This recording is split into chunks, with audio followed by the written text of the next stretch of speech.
Jason chased me so hard that everyone in City S knew about it. He was rebellious and wild, but for me, he softened his edges, clumsily learning to change. Everyone said he was crazy about me. But no one knew the real story. When my sister came back to the country, he pushed her into a corner and kissed her passionately. Then he rushed to explain, "Emily's just your substitute. Why would I ever love her? With her around, those people won't target you." The day Clara came back just happened to be my birthday. Jason texted me saying something came up and he had to meet with a key investor, so he asked me to cover for him with a client. "This deal is really important, so we can't afford any slip-ups." He coaxed me, "Honey, you're the only one I can count on." A few years back, Jason fell out with his dad and stormed out of the Jason family. I was with him when he started from nothing, grinding through it all together. I knew how much the company he built himself meant to him. I heard the anxiety and guilt in his tone, so I didn't suspect a thing. The client had a history of bad blood with Jason and, from the start, had bad motives. When the client saw it wasn't Jason who showed up, he straight up gave me a hard time. I downed whiskey after whiskey, the burn sharp and fiery, searing through my insides. Once everything was sorted, I slipped away to the bathroom to get away from his creepy hands. But I never thought I'd run into Jason here. He held the girl gently in his arms, pinned her against the corner and kissed her like she was his most precious treasure in the world. His voice was tightly controlled, but I could hear the bottled-up feelings. He said, "Clara, we've wasted too much time." Then he hurriedly explained to Clara, "Emily's just your replacement. Why would I ever love her? With her around, those guys won't target you." Under the light, I saw Jason's eyes suddenly redden, panicked and helpless. I'd never seen Jason like this before. Even during the toughest times of entrepreneurship, Jason was still the same arrogant and unruly young master at his core. But in front of Clara, he acted incredibly small. It was as if he was scared Clara wouldn't want him anymore. I stood in the corner watching them kiss desperately, my hands and feet turning cold. The queasiness I'd just fought down came surging back. That was so gross, honestly. Clara is my real sister. But anyone who's met us would shake their heads and say, "You two don't seem like sisters at all." Clara is outgoing and easygoing, but I'm just gloomy and self-conscious. In both school and looks, Clara was way ahead of me. Even our parents doted on her more. When introducing their children publicly, they only ever mentioned Clara. I've always been a nobody my whole life. The first time this little nobody actually got noticed was all because of Jason. Back then, the Jason family's son chased after me so relentlessly that everyone in City S knew about it. He pulled me out of my shell and told all his friends straight up, "I like Emily." It was Emily, not Clara. No one bought it back then. Even my own parents. They yanked me aside again and again, their tone anxious and impatient. "Are you blackmailing him or what?" And they had a point. Clara is way better than you. Who in their right mind would pick you anyway? It wasn't until Jason toned down his rough edges for me, awkwardly learning to change himself, that they finally believed Jason truly loved me. Well, good for Emily, someone actually likes her. Later, Clara went overseas for studies. Before she left, she told me this. Her eyes were filled with emotions I couldn't read. Only much later did I realize it was called pity. After a bit of tugging, Jason and Clara finally left. The whole time, he only had eyes for Clara. He didn't even look back. If Jason had just turned his head, he would have spotted me around the corner. But Clara spotted me. She gave me a smug smile and grabbed Jason's arm with practiced ease. My phone buzzed, snapping me out of my thoughts. It was Lisa, my only friend from high school.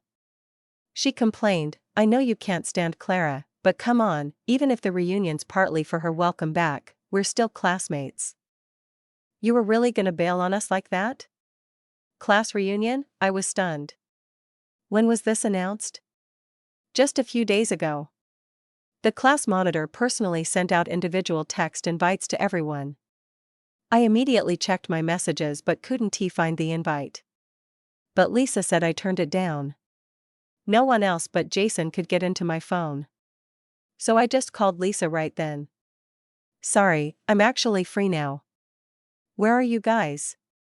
Lisa happily told me the address.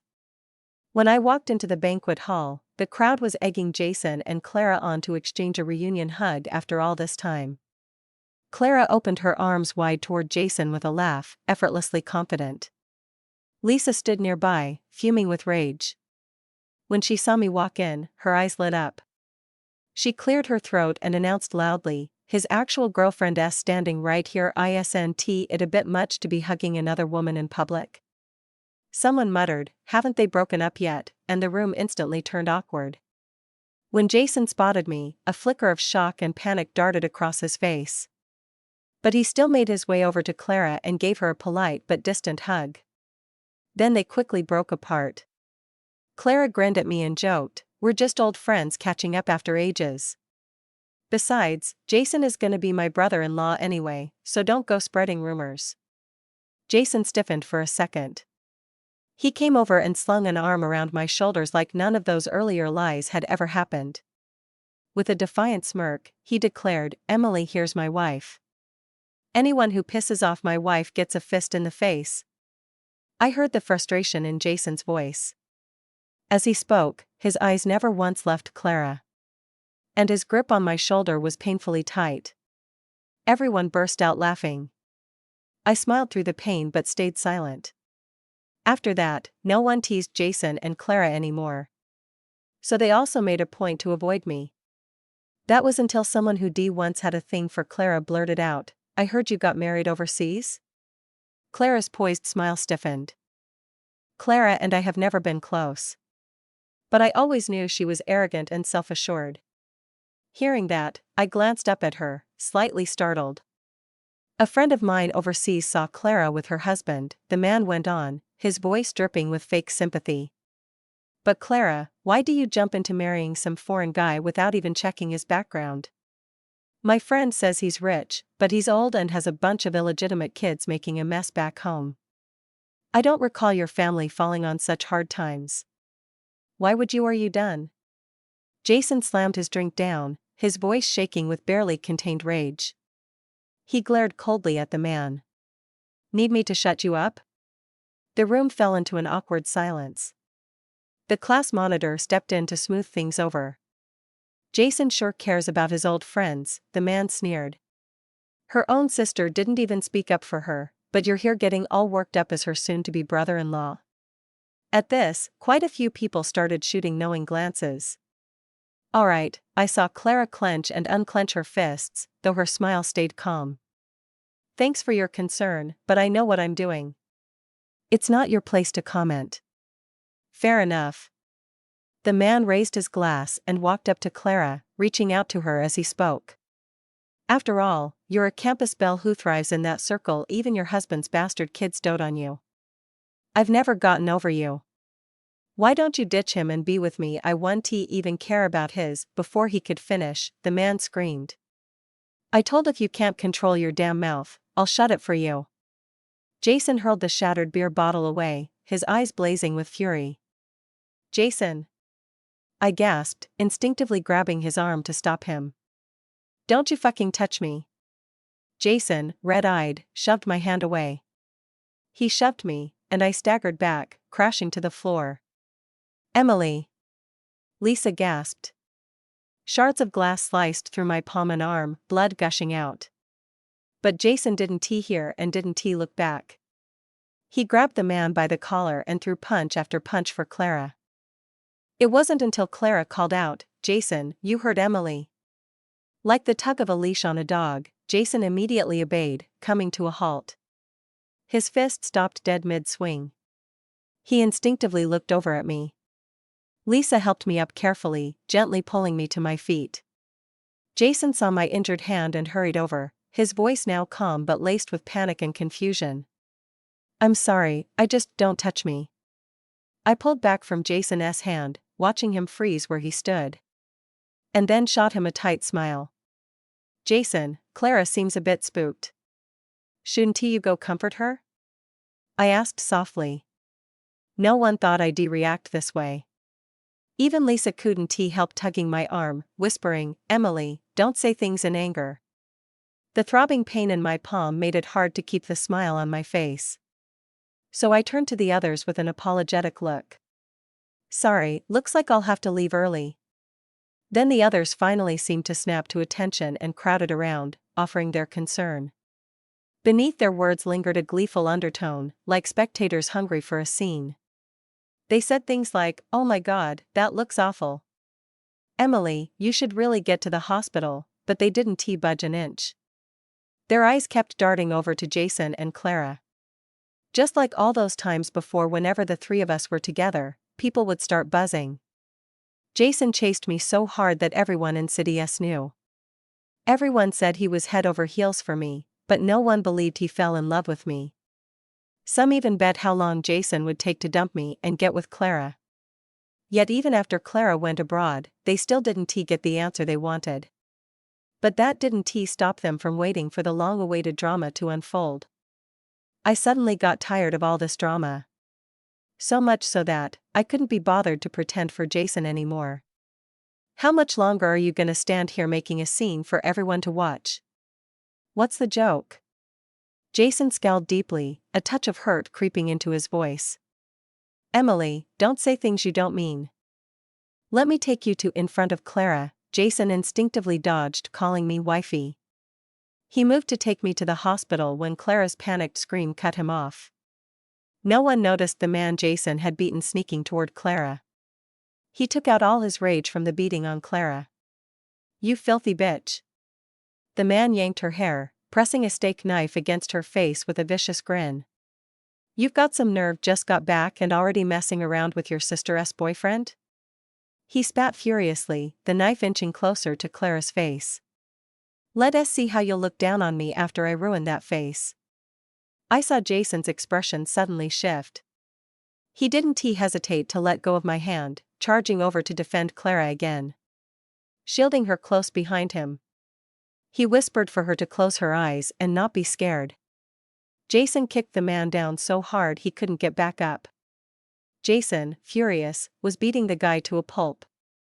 I stood quietly watching his back, suddenly dazed. Jason had always been good to me. The young master of the Jason family, who'd always been wild and unruly, toned it all down for me. He cut ties with his wild buddies and quit racing cars or bar hopping, all because of a single word I said. He even fumbled his way through learning to cook for my stomach trouble and hounded me about eating breakfast. Whenever people teased him about being whipped, Jason would throw his arm around my shoulders and snap back, "I fucking like it." Then he'd deep pout and whine, "Wifey, they're just jealous." He made sure everyone knew how much he loved me. Everyone could tell Jason was crazy about Emily. But now I know it was just his way of protecting Clara. Jason's father had made many enemies in his younger years with his ruthless tactics, and Jason, who took after the old man, was just as much of a hot-headed troublemaker. The worst time was when I got kidnapped and hauled into the remote mountains. That was the only time Jason got to me so late. By the time he found me, I was almost assaulted by the furious kidnapper. That was the first time I saw Jason go off like that. He crippled that guy, then went wild like a rabid dog nobody could stop. Just like now, protecting Clara the same way. Back then, I could hold Jason back. Jason stopped. He got someone to handle the rest, then wordlessly and carefully carried me onto the helicopter. Only when we were alone did Jason's voice tremble uncontrollably. His voice was choked with tears. Over and over, he kept saying sorry. He buried his face in my neck, his burning tears burning my heart, sending trembles through it. So I told Jason, "It's not your fault. You came just in time to rescue me, I'm so thankful. I was the one who let Jason into my life. So I should be been ready to handle all the dangers that came with it." "No, that's not it." Jason held me a little tighter. He seemed to have something to say, but ultimately kept quiet. All he muttered was, "Emily, wife, you're such a naive idiot." I didn't get it and kept comforting Jason. But after that, Jason stopped parading his favoritism toward me in front of others for quite some time. I thought he was trying to protect me this way. But now that I think about it, it was just his guilt. So Jason, you really were guilty all along, huh? The banquet hall was in total chaos. No one thought things would get this bad. Some went to comfort Clara, others called the police, and a few were shouting for an ambulance. But no one dared to step in and stop the furious Jason. Except Clara. She rushed over and threw her arms around Jason, her voice shaking as she pleaded, "Jason, that's enough, stop." And Jason stopped. I watched coldly as Jason turned and held Clara, murmuring soft words of comfort. This hug felt way more natural and cozy than the one I'd seen when I first arrived. Lisa instinctively grabbed my arm, her voice tight with worry. "It's okay." I didn't look back at them and turned and walked away. "It's whatever." From the moment I heard Jason say, with her around, "Those people wouldn't target you," I should have known. To Jason, there was only ever Clara. Maybe it wasn't just Jason. I should be known that all along. It was my own stupidity. I was so damn stupid to keep comparing and getting dumped just to shake myself awake from that 5-year fantasy I'd built up. It hurt. So much. But it hurt so much that it finally snapped me out of it. I don't know if Jason came home that night. I packed up my things and moved out, staying at a hotel for now. But I realized I couldn't avoid running into Jason. Because the company was what we built together. I don't need Jason, but I can't leave the company behind. Yet for several days straight, Jason didn't show up at the office. Even his secretary dropped by several times to beat around the bush about him. Meanwhile, Clara's social media, which had been blocking me for years, became very active. The most eye-catching was a birthday cake photo. The cake was stunning, and the hand slicing it wore a matching couple's ring identical to mine. Under the post, a bunch of people wished Clara happy birthday and welcomed her back home. Amid the flood of birthday wishes, one comment blazed brighter than the rest. "After all this time, you two finally ended up together." And Clara only replied to that comment, though it was just an ambiguous smiley emoji. I looked at Clara's comment, thinking, of course. Everyone knew Jason would end up choosing Clara in the end. Except me. The ugly duckling becoming a swan only happens in fairy tales. Reality's way harsher. Reality tends to be way harsher. No matter how hard I tried. Before I could switch off my phone, a call popped in. It was Mom. She launched into an almost accusatory tone, "Why didn't you come home for Clara's birthday 2 days ago? She finally came back, and you, her own sister, didn't even give her a birthday wish. Do you know how hurt she is?" I sat through Mom's biased ramblings. When she stopped to catch her breath, I told her, "My birthday was 5 days ago." But not a single person had remembered. My mother was speechless. It was like she'd gotten stuck, couldn't get a word out for ages. "What do you mean?" Her tone sharpened. "Don't be upset." I smiled, calming my mom down. "I wasn't blaming you. Not like I even have the right to, anyway." After all, her favoritism wasn't just once or twice. The year I was born, my dad cheated. When my mom found out, she went after the mistress while heavily pregnant, causing me to be born prematurely. However, she had a difficult labor, and the planned natural delivery had to be switched to a C-section. My mother had always cared about her appearance, but along with the stretch marks, there was now an ugly scar etched across her belly. She couldn't handle it and even fell into depression. During Mom's hardest days, it was Clara, sweet and sensible, who pulled her through. And every time she saw me, she'd just remember that ugly scar on her body and all the hurt from Dad's cheating. So whenever Mom was being unfair, all anyone ever tell me to be more considerate. "Emily, your mom had a real tough time bringing you into this world. Try to be more understanding." So I learned to be understanding toward my mom and turn a blind eye to her favoritism. But in reality, this understanding just left me without a birthday to call my own. At first, to cut down on hassle, Mom had me and Clara share a birthday.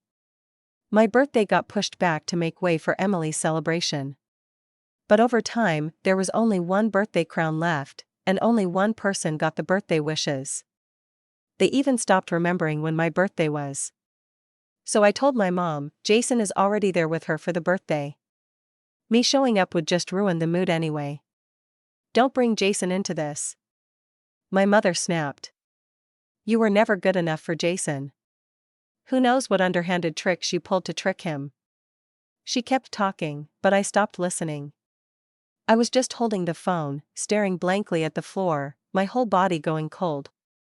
It took me a long moment to find my voice again. So, after all these years, you still think there's not one good thing about me that Jason could love? Am I wrong? My mother retorted impatiently, do you actually believe you can compare to Clara? If you ask me, Jason and Clara are meant to be together. Even though I was the one who stayed by her side and took care of her those years when Clara was abroad, my mom still thought I couldn't compare to Clara. So I blinked my dry eyes, and said softly, you're right. Jason and Clara belong together. Just like how I couldn't make you care even a tiny bit more after all these years, why would Jason ever actually want me? I'm sorry, I fought to steady my voice, though it kept catching unevenly. After all these years, I still haven't been able to measure up to Clara.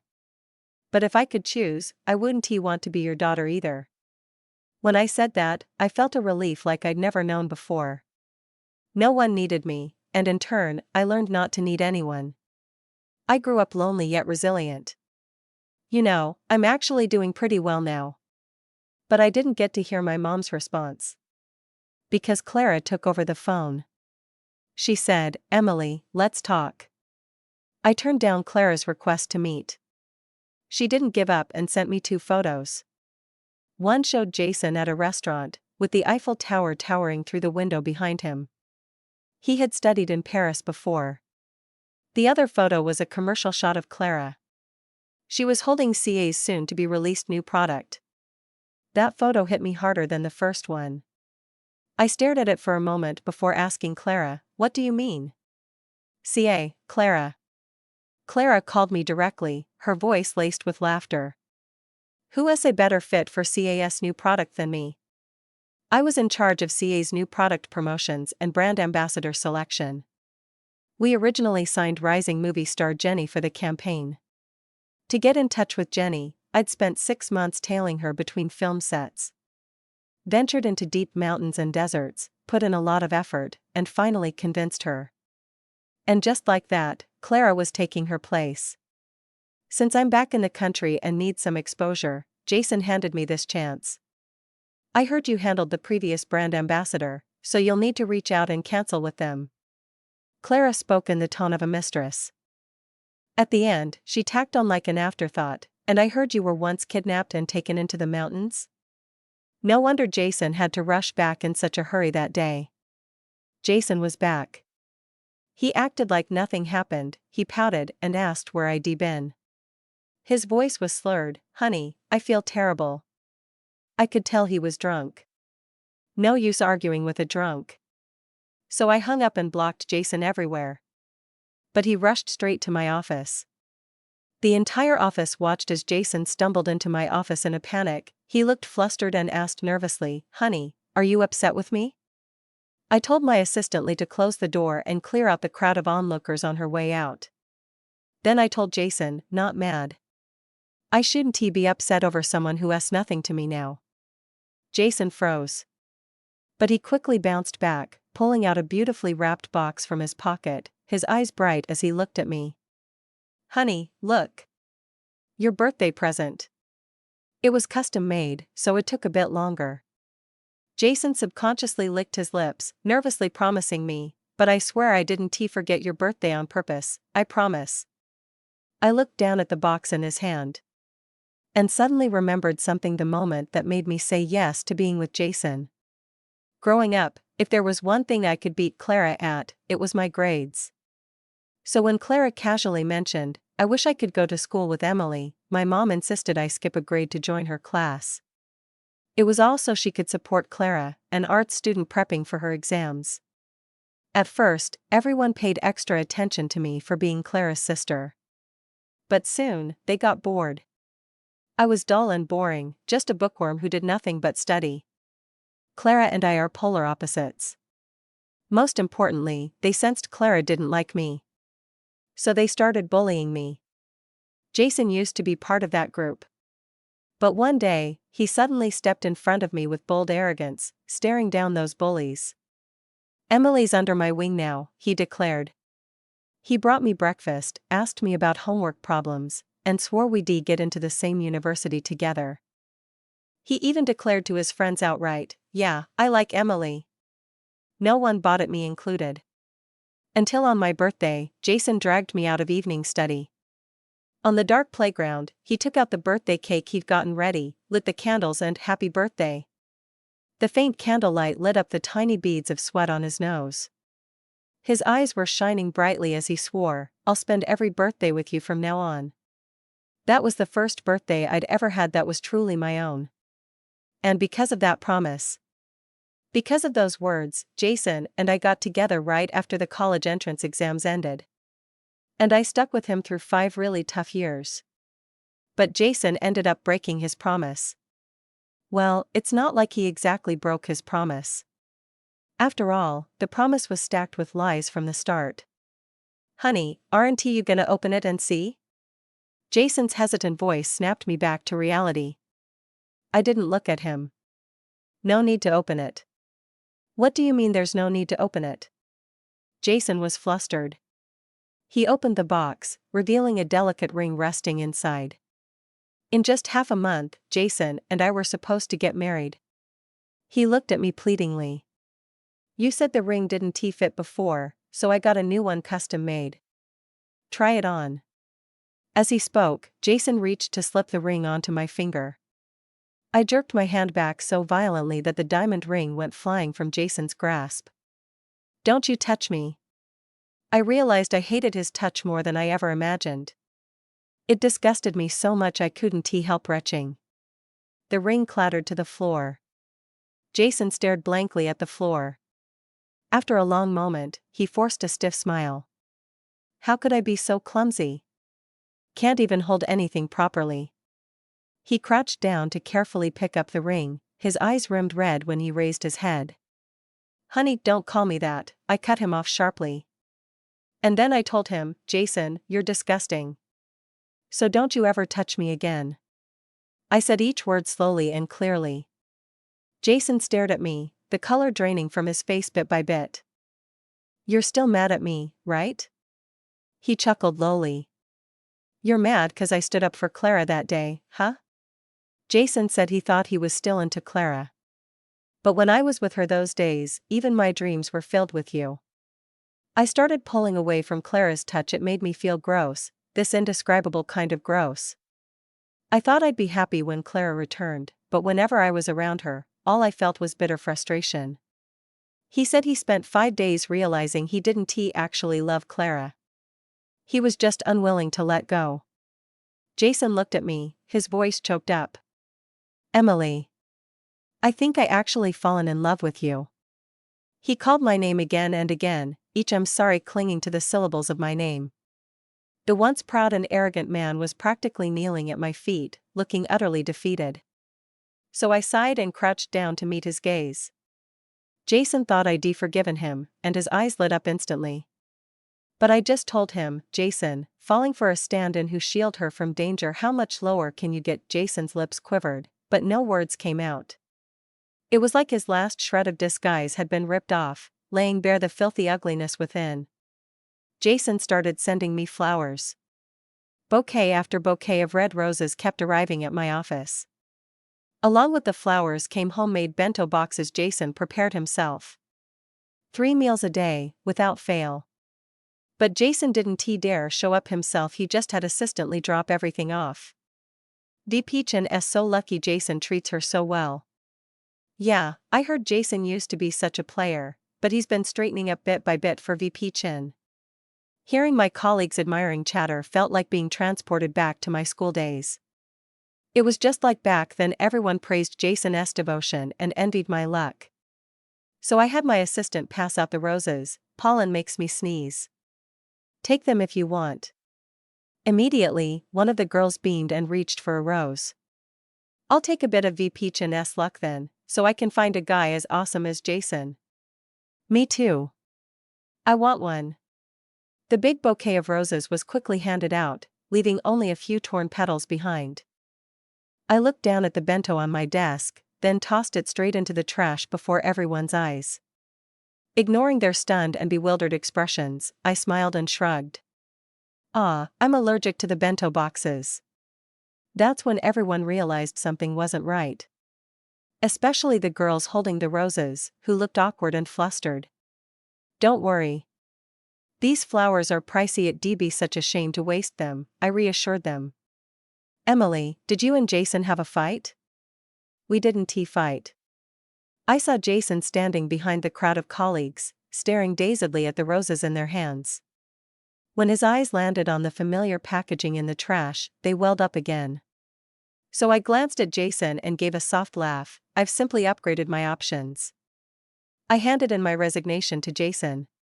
Honestly, from the moment I discovered Jason had been hiding things and even breached contracts to make Clara the brand ambassador, I wanted nothing more to do with CA. Jason sure knew how to get under my skin. The company ID poured my heart into, that ID raised and watched grow, was just meant for Clara from the very beginning. With my sudden resignation and no proper handover for the projects, Jason had to take over. The breach from switching brand ambassador and targeting by rival companies kept him swamped enough that he couldn't find time to come after me. Which gave me the chance to start gathering intel on Clara's activities overseas. It seemed Jason had handled some things for Clara, so my initial search ran into roadblocks. So I tracked down the guy Jason had beaten to a pulp at the class reunion. Because he tried to hurt Clara, Jason drove his small company straight into bankruptcy, leaving him completely ruined. When he saw me, he didn't seem surprised. He gladly gave me all the info he'd kept. He also mentioned something else the day before Jason jumped in to protect her. I caught him confessing to Clara. But she turned him down. As he spoke, his voice was thick with spiteful delight. What a pathetic loser. Jason just used you to make Clara jealous. He was clearly hoping to see me get mad or pissed off. But too bad for him. I didn't. I don't waste feelings on people who don't matter, I smiled at him. Looks like your little plan fell through. Jason had always teased me for being a naive idiot, saying I had zero backbone. But he didn't know I actually hold a grudge. I wasn't surprised Jason found where I lived, but him showing up this fast did catch me off guard. Honey. Jason instinctively moved toward me but stopped himself mid-step. He hovered a few paces away, forcing a smile. Why were you back so late? This complex isn't the safest. It's risky for a girl out alone this late. Let me find you a better place? If money's tight, I could dangerous? I cut him off, my smile mocking. Safer than being around you, I bet. Those people would try every dirty trick to get to you, wouldn't they? Jason snapped his mouth shut, his face turning pale. He looked like he hadn't slept properly in days, bloodshot eyes, rumpled shirt, the whole deal. Emily, Jason pleaded desperately, give me a chance to make things right. I lied to you, did all those terrible things hurt you? But Emily, could you, please give me another shot? His voice cracked with tears as he stared at me, eyes drowning in bottomless pain. I didn't say a word. Instead, I walked past him and headed upstairs. Jason's eyes dimmed, but he didn't follow. After that, Jason came looking for me a few more times, but I coldly brushed him off each time. I figured with his pride, he wouldn't keep coming back for more punishment. Until the night I came home late and ran into a mugger. My bag didn't have anything valuable except a job offer from a new company. I instinctively held on tight, which made the guy think there was something pricey inside. He started yanking harder. That's when Jason burst in. He wrestled with the mugger and ended up getting stabbed by the furious guy. But Jason never once loosened his grip on my bag through it all. The mugger bolted in panic. Jason met my gaze, managed to hand me my bag, and gave me a shaky smile. Emily, here. I took Jason to the hospital. Even while unconscious, he kept death gripping my hand, leaving me no choice but to stick around. The mugger must have panicked too. The stab wasn't deep, and Jason came to pretty fast. First thing he did when he woke up was ask for me. "I'm just glad you're okay," Jason said with a smile. But the moment he spoke, fat tears spilled down his cheeks. The others in the hospital room slipped out quietly. "I was terrified you'd get hurt." Jason scrubbed at his tears with shaky hands, fighting to hide how wrecked he looked, words catching in his throat. That blade, my heart damn near froze in my chest. I listened quietly, even as Jason's words dissolved into incoherent rambling. Then, as Jason quieted down, I opened the ring box he'd been carrying around. Slipping it on, the ring fit perfectly like it was made just for me. I smiled at Jason. "The ring's beautiful."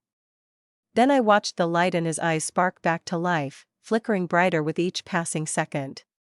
Jason and I seemed to have made up. He was even clingier than before and treated me with extra caution.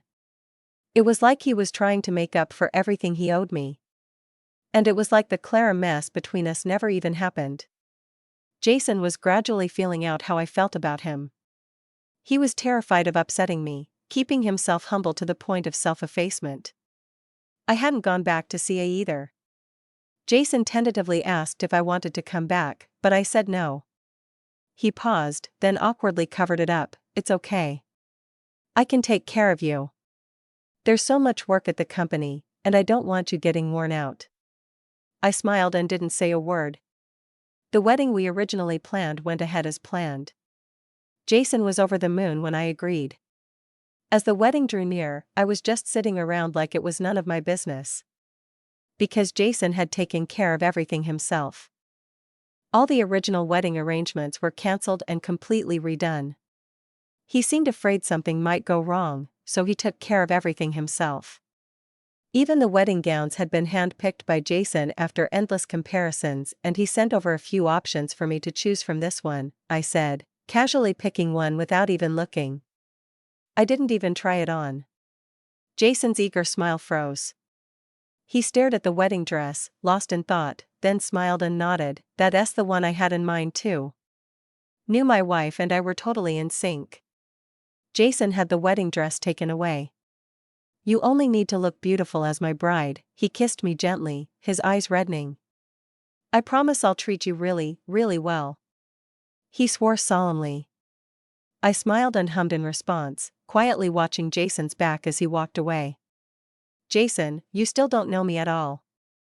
If I didn't even want to try on that dress, why would I ever agree to be your bride?" On the day of the wedding, Jason's smile never left his face for a second. Until he saw Clara approaching him in a white wedding dress with a blissful smile. Behind her, the flower girl was the kid Jason had arranged from his best buddy. On Clara's hand was a wedding ring. It was the same ring I'd tried before that didn't fit. But the thing is, that wedding ring Jason had spent so long preparing just wasn't meant for me. "Jason," Clara called out to him, tears in her eyes. "We can finally be together." "No, no. Not you." Jason seemed to snap back to reality. He frantically scanned the surroundings, panic written across his face as he searched for me. "Where's my wife? Where's Emily? Where is she? Clara, did you make Emily leave me again?" He clutched Clara's shoulders like a madman, teeth grinding with barely restrained fury. "How is it you? How could it be you?" Clara's ever-present perfect smile stiffened. "Jason, you're hurting me." She frowned, softening her tone. "Haven't you been waiting for me all along? Now that I'm back, can't we just be together?" "No. I just want Emily." Jason shoved Clara to the ground, ignoring the buzzing crowd's whispers entirely as he rushed out. As he tried to bolt out to find me. Just then, the screen behind them lit up. Clara showed up on the big screen. She looked younger and more beautiful than she does now. In high school, Clara was sweet and gracious, everyone's dream girl. But in the video, Clara smiled while having someone strip a girl's clothes off, leaving cigarette burns on her body. Just because someone accidentally spilled water on her dance shoes. Emily? Clara tilted her head with a smile, her voice soft as ever. She's just a nobody my parents never cared about. Go ahead and mess with her. My mom doesn't care about her anyway. Even if you guys ended up killing Emily, my mom won't be that upset if I just talk her through it. At this point in the video, I noticed my mom sitting in the audience suddenly freeze up. She stared at the screen unblinkingly, her face frozen in disbelief. As if she was meeting her own beloved eldest daughter for the first time. I spent ages tracking down these videos.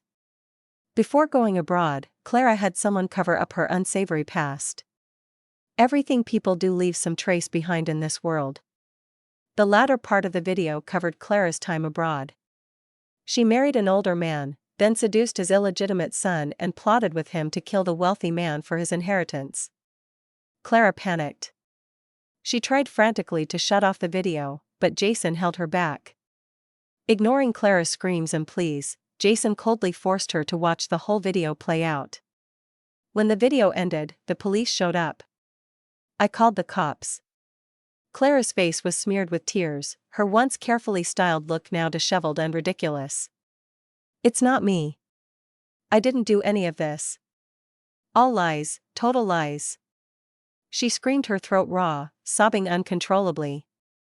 I watched Clara break free and bolt toward my mom. But my mom just stared at her in horror, like she was looking at some scary stranger. Clara suddenly stopped dead. I didn't bother watching the rest of the drama and turned to leave.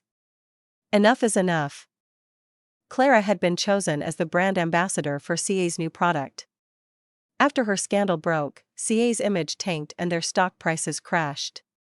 But I'd sold my shares to Jason's rival company long ago. The rival company seized the opportunity and doggedly went after Jason. The next time I saw Jason was after coming back from my vacation. He had lost a lot of weight, wrapped in lingering gloom and sorrow. Emily. Jason rasped. He moved to touch my arm but froze under my icy stare. I told you you're filthy. Don't touch me, I said flatly. Then added, Jason, you're making Clara really sad like this.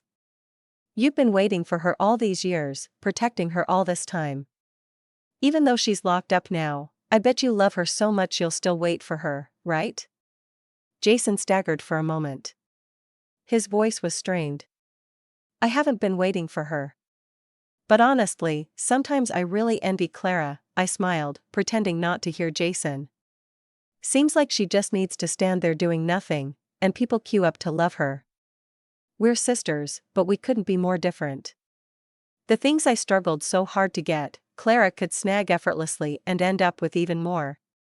Sometimes I feel like the life is so damn unfair. I blinked my dry eyes, feeling like a weight had been lifted from my chest. So what? I'm still Emily. Even without anyone else, I can still live well on my own. Haven't I always gotten through like that before? Emily. Jason called out urgently. It seemed he had sensed something, and without caring if I'd be angry, he grabbed my wrist, his eyes filled with pain and struggle. Please, don't, just don't. Ignoring his pleas, I said to Jason slowly and clearly, Jason, you probably never realized how much I loved you back then. I once loved you with all my heart. You were my only lover, my only friend, my only. I paused and softly uttered the two words, salvation. I'll never forget the one who stood up for me when everyone else left me out and pushed me around. Nor that happy birthday that night. I was grateful Jason stayed by my side through those toughest times. He got me out of that suffocating home and said to my mom, since you don't like Emily that much, please stop bothering her from now on. I'll respect her, take care of her, and give her whatever she wants. Even though it was all just because of a lie. But now I've realized the only one who can save me is me. Jason's grip was loose, so I easily slipped free. I smiled at him, putting all your courage and hopes on another person that's way too risky. Saying I wasn't hurt would be lying. Even after repeating those reassurances to myself, the sting in my eyes still came when the words left my mouth. Who doesn't want to be loved? I just wasn't that lucky. I blinked back tears, fighting the urge to cry. Jason, if you really want to make it up to me, stay away and don't let me see you again. I still can't bring myself to forgive Jason. Emily, Jason gasped, his entire body shaking. I've got nothing left. The Jason family won't abandon you. The rival company was relentless, and the company's cash flow ran dry.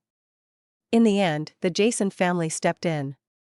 I called Jason out on his lies and said, I've had nothing before too, but I kept going. Might have been rough, but still better off than most folks out there. Jason fell silent. After a long moment, he asked softly, his voice choked with tears, why did we end up like this? I was so close to keeping you. Because you don't love me. I gave him a reason. I never believed in needing excuses like hidden reasons or secrets to hurt someone you love. Even little kids know that when they like someone, they'll save the candy their teacher rewards them in kindergarten for that person. They know to make the person they like happy, to see them smile, to try and get them to like them back. So how could they ever hurt them? So Jason, you never really cared for me. Each word landed like a final verdict. Jason never came to see me again. Maybe he did come around, but he never showed himself. Later, I heard the Jason family forcibly dragged him back. The old man was furious and pulled all sorts of strings to push Jason into an arranged marriage. Jason stopped giving a damn. He often drank himself into a stupor, and one day he drove drunk and crashed his car. The Jason family pulled out all the stops to bail him out, but Jason could never walk again. Later on, I went to a lot of places, met a bunch of people, and made plenty of friends. They showed me a whole new world, making my journey of growth much less painful. When I got back, I found out my parents had split up. After a lifetime of fighting, they ended up splitting bitterly. In the end, they even got into a fight during the split. My mom was knocked down and had to be hospitalized. My father moved in with his old flame, and they started playing happy family. When I went to visit my mom, she had dementia. She couldn't even recognize me anymore. While I was taking care of her, she suddenly grabbed my hand and stared at me for a moment before saying, "You look just like my daughter." Clara? I pulled my hand away with a smile and shook my head. I'm nothing like her. No, not Clara. Not her. My mother shook her head wildly, mumbling, I have another daughter. I do have another one. But her name, what was it? It's. She couldn't remember my name, just hitting her head in anguish. I stopped her and said, You've only got one daughter, and her name is Clara. Is that so? My mother gazed at me dazedly, her face brimming with trusting innocence. Yeah, I said with a smile. I got a caregiver to look after her in the hospital, but I never went back to see her. Emily has her own life to live, even if the road ahead is tough. But I'll keep growing strong on my own. Maybe one day I'll meet someone who needs me and whom I need. Who knows?